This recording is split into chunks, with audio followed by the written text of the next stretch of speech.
বুকে ব্যথা করলেই সর্বপ্রথম আমাদের হার্ট অ্যাটাকের কথা মনে আসে, সে যে বয়সেরই হোক না কেন। এবং বুকে ব্যথা যে হার্ট অ্যাটাক ছাড়া অন্যান্য অনেক কারণে হতে পারে, সেটা আমরা অনেকেই জানি না।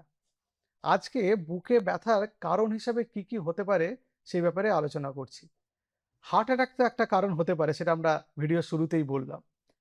নরমাল বুকে ব্যথা অ্যানজাইনারও কারণ হতে পারে, মানে অ্যানজাইনা হচ্ছে তার জন্য আপনি বুকে ব্যথা ফিল করছেন, সেটা হতে পারে। অ্যাওর্টিক ডিসেকশন বলে একটা অসুখ আছে, হার্ট থেকে যে বড় রক্তবাহ বেরোয় তার ভেতরে দেয়াল সেপারেশন হয়ে যায়, সেটাও তার জন্য বুকে ব্যথা হতে পারে। পালমোনারি এম্বলিজম থেকে বুকে ব্যথা হতে পারে। অ্যাকিউট পেরিকার্ডাইটিস, হার্টের ওপরের যে পর্দা থাকে তার ইনফ্লামেশন থেকে বুকে ব্যথা হতে পারে।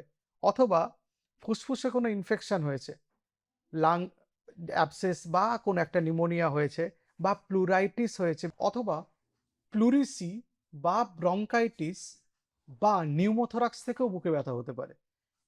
অ্যাকিউট প্যানক্রিয়াটাইটিসে অনেক সময় বুকে রেফার্ড পেন হয়। স্ট্রেস বা অ্যাংজাইটি, খুব দুশ্চিন্তা করছেন, খুব স্ট্রেসড সিচুয়েশনে আছেন, তাহলে আপনার বুকে ব্যথা করতে পারে। হাইপোথাইরয়েডিজম যখন সিভিয়ার ফর্মে থাকে তখন বুকে ব্যথা করতে পারে। হারপিস জস্টার যদি হয় তখনও বুকে ব্যথা করতে পারে। অ্যাসিড রিফ্লাক্স থেকে বুকে ব্যথা করতে পারে।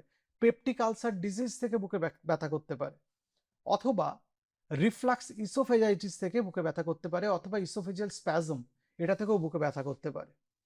আবার রিব ফ্র্যাকচার বা কস্টোকন্ড্রাইটিস বলে একটা অসুখ আছে, যেটা রিবের ইনফ্লামেশন হয়, সেখান থেকেও বুকে ব্যথা হতে পারে।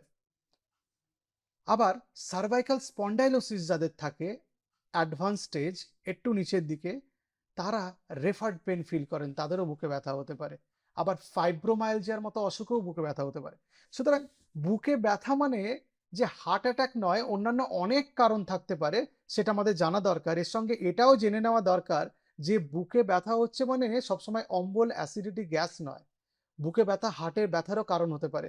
সুতরাং বুকে ব্যথা হলে সচেতন হয়ে গিয়ে প্রথমে হার্টের কোনো অসুবিধা থেকে বুকে ব্যথা হচ্ছে কিনা সেটা দেখা দরকার। কারণ সেটা যদি ইগনোরড হয়ে যায় তাহলে মারাত্মক পরিণতি হতে পারে।